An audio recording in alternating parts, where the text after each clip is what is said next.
Hallo und herzlich willkommen zurück zu einem neuen Fly Universe Video. Wieder von Burodeng, von unserer kleinen Quest-Serie Teil 3. Und ja, ich finische gerade diese 500 Small Kraken Kills ab. Das sind aber überhaupt keine Small Kraken, sondern hier oben steht 500 Kraken jeder Art. Ich finde persönlich den normalen Kraken-Spawn für Hit and Run ist mit Abstand der beste. Hat man die größten freien Flächen.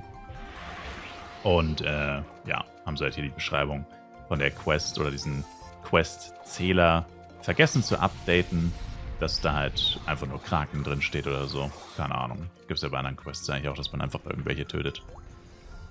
Ja, die Quest gibt leider nur XP und Penya. Holen wir uns gleich alles ab. Mal 6 wieder. Und ich glaube, danach ist es eh nur noch eine Quest. Also beziehungsweise 2 Quests. Violet Kraken müssen wir noch töten. Und dann natürlich noch den Wilds Story Run abschließen. Ja, und da sind wir auch schon. Zack, boom. Gibt 14 Millionen Penya mal 6. Wie gesagt, schmeckt. Und bei den anderen Chars gibt es auch ein bisschen mehr XP. Knapp 20% auf Level 154. Bam. Let's go. Und jetzt die nächste Quest ist Besiege Violet Kraken.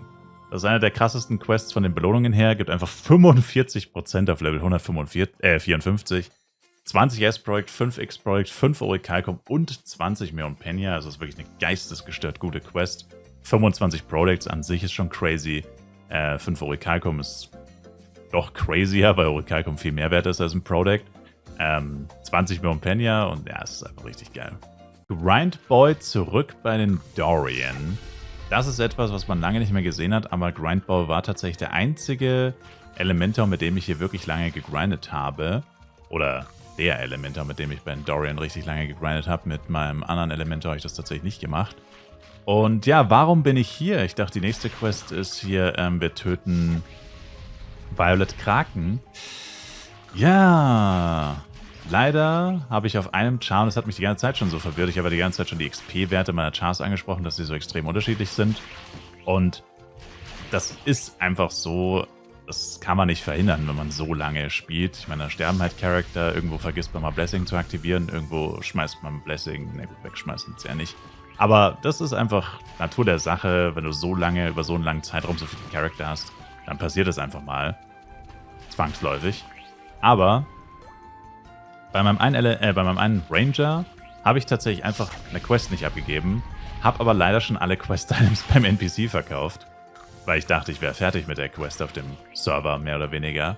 Und zwar, ja, hat mein Ranger eben die Scharfer Zahn-Quest nicht abgeschlossen.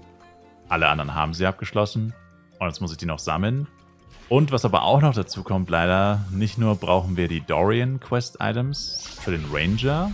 Das ist zum Glück nur einmal, also nur 300 Stück. Das sollte verhältnismäßig schnell gehen. Das dauert wahrscheinlich keine 20 Minuten. Also geschätzt. Das Problem ist aber, leider habe ich auch keine Tintenbeutel mehr. Die habe ich auch bei dem letzten Upgrade-Event alle auf den Putz gehauen, weil es war ein Doppel-Upgrade-Event. Da hat man wirklich probiert, jedes letzte bisschen Penya zusammenzukratzen, um noch so viel wie möglich zu upgraden. Das bereue ich grundsätzlich eigentlich auch nicht. Aber auch hier ist es so, dass meine Charakter noch gar nicht Level 154 waren. Und die Tintenbeutel-Quest ist aber für 154. Und das heißt, ich konnte die noch nicht abgeben. Und ich habe sie natürlich nicht, wie schon gesagt, ich habe sie natürlich auch nicht zurückbehalten. Ich habe probiert, jedes bisschen Penya bei dem Upgrade-Event zusammenzukratzen. Und das hat jetzt halt dafür gesorgt, dass ich die Quest-Items jetzt auch sammeln muss. Mein Elementor hat sie schon abgegeben. Das heißt, es betrifft trotzdem 6 Charakter. Meine beiden Ranger, die sind ja leider beide auf dem gleichen Account. Und auch meine 5 anderen Chars. Das heißt, insgesamt, bei 5 anderen Chars? Jetzt habe ich mich selber verwirrt. Ja, wir müssen es auf jeden Fall 6-mal sammeln. Also 3600 Tintenbeutel muss ich farmen. Das, ja, ist genau wie gestern schon. Das werde ich heute nicht mehr schaffen. Zu viel einfach, was man auf einmal machen will.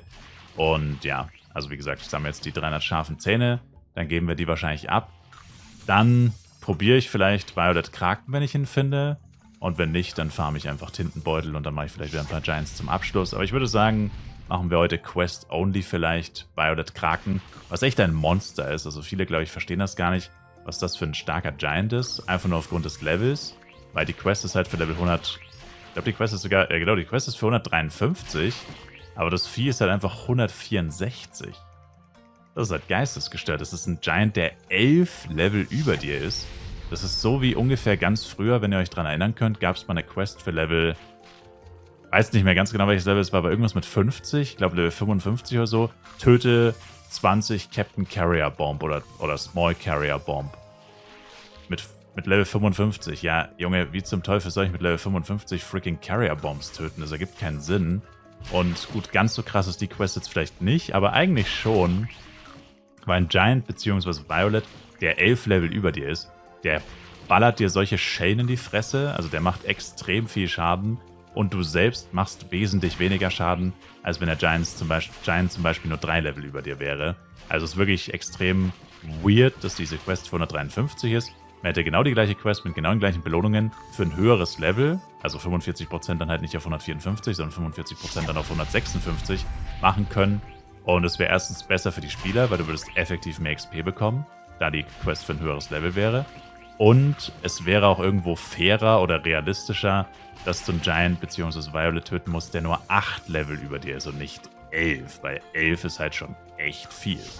Aber was soll's, das ja, ist so eine Sache bei Flyf, das war schon immer teilweise ein bisschen komisch, teilweise vielleicht auch mit Absicht. Ich glaube größtenteils tatsächlich nicht, also wenn ich jetzt so an Old Flyf PC denke, glaube ich jetzt nicht, dass das alles immer mit Absicht war. Ich glaube, da haben manche Leute einfach auch fett gefettfingert. Aber ist ja auch egal. Jedenfalls probieren wir es mal mit dem Ranger auf jeden Fall. Also ich habe es schon mal gemacht mit meinem Blade, der war auch 154. Das hat tatsächlich funktioniert. Allerdings mehr schlecht als recht, weil da habe ich halt probiert zu tanken mit meinem Knight. Und habe dann die ganze Zeit mein Knight healen müssen. Zeitgleich musste ich aber noch ausweichen mit meinem Blade. Also ich war die ganze Zeit am Healen. Und jedes Mal, wenn ein Skill kam, musste meine M und mein Blade ausweichen. Das war viel zu kompliziert. Diesmal werde ich es wahrscheinlich probieren, erstmal nur mit dem Ranger zu tanken. Und den Knight werde ich auf Standby halten, dass er, falls der Ranger sterben sollte, kurz angreifen kann, kurz tanken kann, kurz übernehmen kann, sozusagen, dass er nicht resettet. Also wird mein Knight halt komplett buffen und vielleicht 1, 2 Power-Ups reinschmeißen, dass er dann die Agro vom M holen kann, der M quasi sich ums Resten und Rebuffen kümmern kann. Irgendwie so war jetzt so der grobe Gameplan.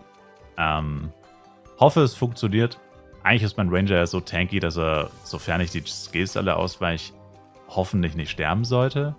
Aber hat sich jetzt bei Giant Krabbe ja schon gezeigt und auch bei dem Violet Naga, dass die teilweise schon solche extremen High-Crit, Rage-Face-Crit-Schellen raushauen, dass du halt auch wirklich einfach mal schnell am Boden liegst. Und bei Violet Kraken würde ich das Risiko halt auf jeden Fall nicht eingehen, dass ich den Skill tanke. Also das, bevor der Rage-Face vielleicht, muss man gucken, wie viel Schaden der da macht. Aber in der Rage-Phase auf keinen Fall. Da macht das Ding bestimmt 40.000, 50.000 oder so, wenn du 11 Level drunter bist. Beziehungsweise 10 Level drunter. Wir sind da nicht 153, wir sind tatsächlich schon 154. Aber es ist trotzdem viel zu niedrig eigentlich für so eine Quest. Genau. Aber ja, dann sammle ich jetzt mal meine scharfen Zähne. Das sollte, wie gesagt, eigentlich nicht so lange dauern. Und dann machen wir uns an den Kraken. Gut, hier sind wir nun mit dem Violet Kraken. Und ja, ich habe meine Taktik nochmal überdacht, weil ich habe angefangen, gegen ihn zu kämpfen. Mit meinem Ranger. Und erstens, Problem Nummer 1, das, was ich ja schon gesagt habe, wegen der großen Level-Differenz von 10 Leveln. Ja, mache ich einfach Zero Damage. Also ich mache legit fast 50% weniger Schaden als zum Beispiel bei... Gut, bei Naga habe ich natürlich auch einen Vorteil, muss man dazu sagen. Aber bei jedem anderen Giant, gegen den ich gekämpft habe, also ist wirklich insane, was das für einen Unterschied macht, diese Level-Differenz. Und ja, habe mir jetzt einfach dazu entschlossen. Ich gehe einfach Power-Ups auf den Knight und tank das Vieh einfach. Und easy peasy. Und das Ding ist halt, beim letzten Mal war es auch relativ knifflig. Wie gesagt, ich musste den Knight healen, was jetzt nicht so schwierig ist. Ich musste auch mit dem Blade und mit dem M in Anführungszeichen ausweichen. Und das hat mich gekillt damals. Und jetzt beim Ranger dachte ich mir auch so, ja Alter, dann stelle ich mich doch einfach außerhalb der Reichweite. Ja, aber wie gesagt, ich habe erst probiert, es mit dem Ranger zu tanken, habe dann realisiert, kein Damage. Plus, das Vieh macht viel zu viel Schaden. Und habe mich dann umentschlossen, hier das Ganze zu tanken. Genau, damit haben wir die Quest zum Glück erledigt. Ja, ich muss mal gucken. Es könnte sein, dass ich sie vielleicht noch nicht abgebe oder vielleicht auch schon mal gucken. Also mit den Tintenbeuteln würde es halt auf jeden Fall noch ein bisschen dauern. Aber das kann ich eigentlich dann nutzen, um Partys zu ziehen und mit diesen gezogenen Partys dann noch ein paar Giants zu killen, sozusagen. Dann ist es nicht so komplett wasted, sag ich mal. Und genau, jetzt wollte ich hier noch auf Nummer sicher gehen, dass es auch wirklich jeder bekommen hat, den Kill. Aber das sieht gut aus. Wie sieht's hier aus? Yes, okay, passt. Man muss den Bürgermeister von Darkon treffen, lustigerweise. Na gut, okay, dann habe ich mich jetzt sowieso falsch teleportiert. Na egal. Auf jeden Fall, ja, das war Violet Kraken. Ist schon echt eine Hausnummer. Also ich kann mir auch vorstellen, dass der gar nicht so aktiv gefarmt wird von Leuten unter 160. Weil, wie gesagt, also mit 154 zum Beispiel hast du schon einen extremen Nachteil, was Damage angeht. Außerdem muss man halt auch sagen, er hat ja auch keine bessere Drop-Chance, nur weil er 164 ist. Aber hat halt einfach 59 Millionen Leben. Und ich meine, da mache ich lieber Giant Oaken, der hat nur 39 Millionen Leben, ist Level 159. Das heißt, egal ob ich 160 bin oder nicht, ich habe immer 100% Drop-Chance. Also würde ich immer jederzeit eher Giant Oaken machen. Viel weniger HP, gleiche Drop-Chance. Deswegen kann ich mir gut vorstellen, dass der gar nicht so aktiv gefarmt wird. Zumindest auf Bodeng, zumindest momentan. Es ist Zeit für den Moment der Wahrheit. Violet Kraken Quest wird abgegeben, gibt hier ein Level-Up. Und natürlich die Belohnungen, die wir uns schon vorher angeguckt haben. 20 S-Product, 5 Super S-Product, 5 Orichalcum, 20 Millionen Penia und die ganze XP. Also es ist wirklich richtig krass. Wir haben ja eigentlich auf jedem Char Level Up, außer auf dem BP. No way, mein BP hat 99,45. Okay, das ist tatsächlich ein Problem, weil ich wollte jetzt tatsächlich die Tramno-Quest direkt hinterher schieben. Jetzt muss ich tatsächlich mein BP... No way, echt jetzt? Wow. Jetzt muss tatsächlich mein BP noch ganz kurz leveln, aber gut, die 0,55, das sollte kein Problem sein. Ja, aber dann hätte ich gesagt, machen wir noch die Tramno-Quest, beziehungsweise The Wilds heißt es ja in Fly of Universe, ganz cool. Genau. Und ja, schau ich mal, ob ich das noch hinbekomme. Ja gut, ganz ehrlich, ich habe mir jetzt gedacht, Alter, bevor ich jetzt hier level... Ich meine, es wäre zwar wahrscheinlich relativ schnell gegangen, aber ich dachte mir jetzt, dann gebe ich mit ihr schon mal die Tintenbeutel-Quest ab. Eigentlich muss ich noch sehr viel farmen, um die mit allen Chars abzugeben. Es waren jetzt literally alle meine Tintenbeutel, jetzt noch 15. Muss jetzt nochmal für 5 Chars farmen, also nochmal 1500 Tintenbeutel. Weil es hört sich auch schlimmer an, als es ist. Es dauert 1,5 Stunden, vielleicht, maybe 2. Genau, das mache ich dann auf jeden Fall verteilt mit Party-10 und so. Und jetzt sind alle 155 und jetzt können wir uns auf die Tramnook Wilds Quest stürzen. So, bei der ersten Quest-Abgabe hat leider das Ganze nicht funktioniert, aber gut, die zweite Quest hat jetzt eh nur XP gegeben. Relativ unspektakulär. Wir können auch gucken, bei dem Elementor ist es sowieso nicht so spannend, wie viel Quest XP gibt es hier. 24 auf 44, ja genau, 20%. Ja, aber wie gesagt, das ist nicht so spektakulär, weil es keine andere Belohnung gibt. Jo, nächste Quest-Abgabe, auch wieder relativ unspektakulär, gibt nur ein bisschen XP.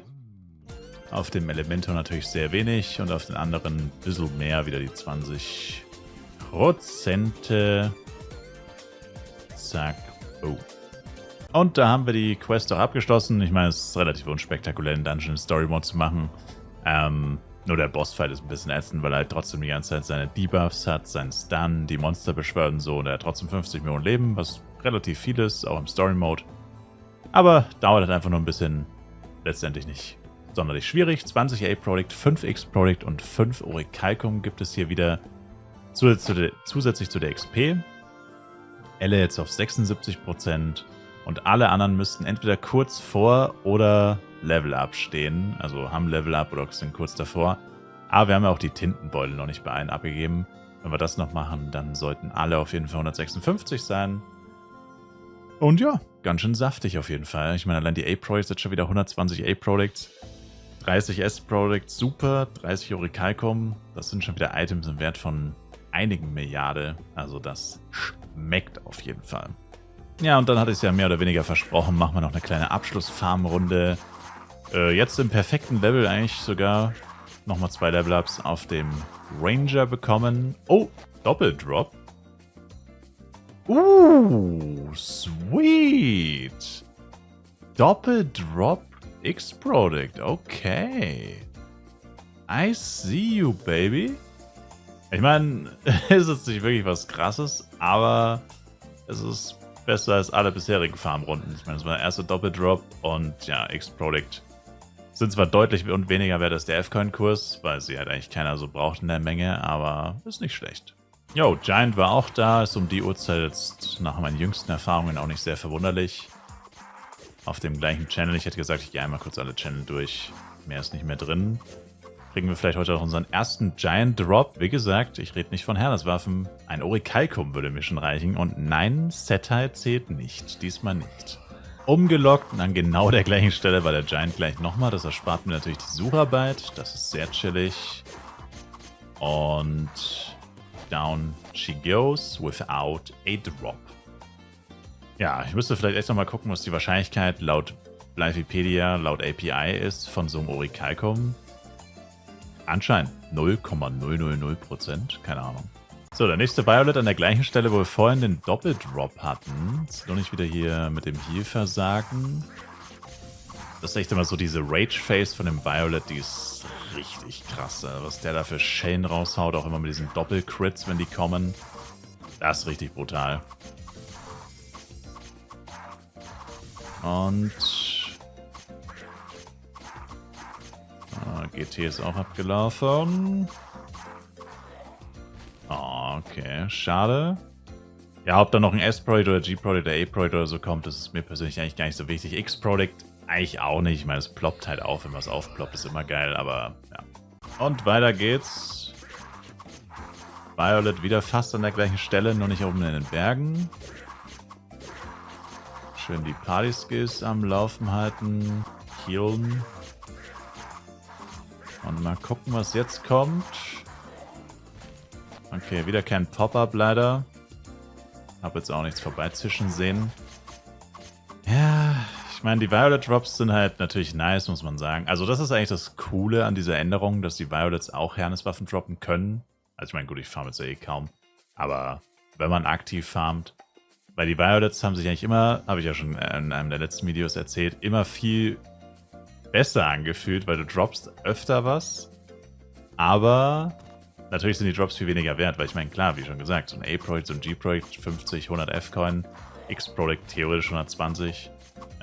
Ja, ist natürlich nicht schlecht, aber du aktivierst natürlich nicht die ganzen Power-Ups. Du gehst nicht stundenlang farmen für 100 F-Coin oder so. Also ich meine, es ist natürlich... Okay, mein Helm stand da nicht in dem Kreis drin, aber gut, okay, passt. Der stand halt safe nicht drin, muss ein Portbug gewesen sein. Ja, auf jeden Fall vom Prinzip her fühlt sich immer nice an, wenn man dann wenigstens was droppt, aber es ist natürlich trotzdem nicht das, wofür man eigentlich unterwegs ist. Also man ist ja eigentlich schon für die, also es gibt ja quasi die erste Stufe, sind so die Products, würde ich sagen, und vielleicht diese Ultima-Dinger, die man für die Orbs braucht.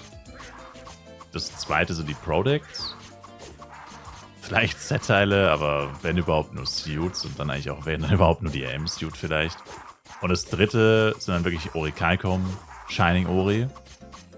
Das ist so die mittlere Schiene, wo du halt sagen kannst, okay, da ist ein Item direkt zig oder über 100 Millionen Penya wert. Und naja, gut, die Endstufe, obviously, ist dann natürlich Herneswaffen. Klar. Okay, nächster Giant geht zugrunde. Kriegen wir endlich das magische Orichalcum. Nein! Oh, das gibt's doch nicht, ey. Also ich weiß echt nicht, wie viele Giants ich mittlerweile getötet habe, aber es müssten jetzt mittlerweile gut über 30 sein. Gut, zugegeben, nicht alle hatten eine sehr gute Drop-Chance, aber die meisten. So, der letzte Violet. Violet Naga Nummer 4. Ich hoffe, ich finde auch den vierten Giant. Wäre sonst echt unlucky, wenn es nicht 4-4 wäre. Und bitte wieder mit einem Drop. Der erste hat einen Doppeldrop gegeben, die anderen vermutlich gar nichts. Außer ich habe halt, wie gesagt, G-Product, A-Product oder so übersehen.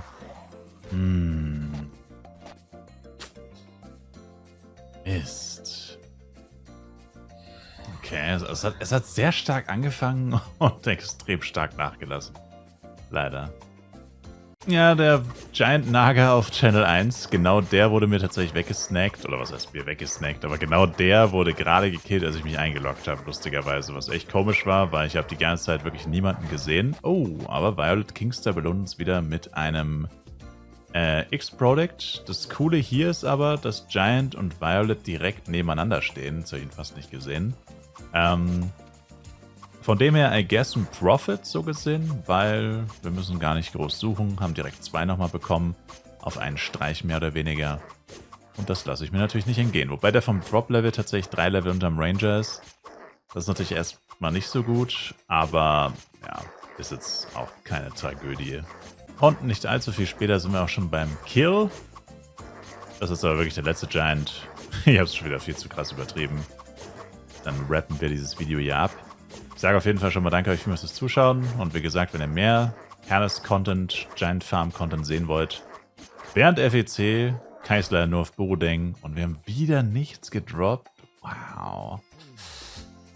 Damn, also langsam würde ich schon, also man will ja immer nicht zu früh sagen, dass man Pech hat, aber ich meine, Alter, nicht mal nicht ein einziges Orichalcum, also so selten sind die eigentlich nicht. Also dachte ich zumindest, offensichtlich schon. Das ist echt geistesgestört. Aber ja, wie gesagt, damit call ich es ein Day für heute. Genau. Wie gesagt, ich muss jetzt dann noch die Tintenbeutel farmen. Da werden sicherlich 2, 3 Partys hochgezogen werden. Werde es dann immer noch mit einer Farm-Session kombinieren.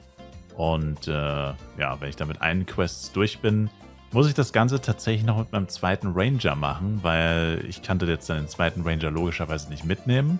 Habe jetzt ja auch schon im Probelauf das neue Set hier ausprobiert, den Schmuck von meinem Blade ausgeliehen. Ist eigentlich eh nicht so ideal, es oder reduziert auch nochmal krass mein Damage tatsächlich, weil ich habe 120 STR, die mir fast nichts bringen, statt 120 Dex, die mir schon ein bisschen was bringen würden. Aber gut, kann ich nicht ändern. Okay, den kill ich auch noch, jetzt wo ich so drüber fliege. Aber ja, vom Prinzip her, habe ich das mit Absicht gemacht? Ich weiß es nicht. Auf jeden Fall vom Prinzip her müsste ich das auch noch machen. Und genau, werde ich dann wahrscheinlich auch machen. Wie gesagt, jetzt wo FEC läuft, ist es halt ganz nice. Man findet halt tatsächlich die Giants relativ wahrscheinlich. Ja, wenn man Pech hat, genau dann, wo man sucht, halt nicht. Aber ja, die Chancen sind einfach so viel höher, als wenn hier wieder die Hölle auf Erden los ist auf Burudeng. Deswegen muss ich das einfach ausnutzen. Werde ich auch ausnutzen. Und ja, also genau. Und ja, jetzt blende ich euch dann gleich noch die Drops ein, falls ich den hier tot bekomme oder falls ihr mich tötet. Mal schauen. Und wie gesagt, danke euch auf jeden Fall schon fürs Zuschauen und bis zum nächsten Mal. Haut rein. Ciao, ciao. Mir ist gerade aufgefallen, dass der auch nur 153 ist, was jetzt natürlich schlecht ist wegen der Leveldifferenz, aber egal. Und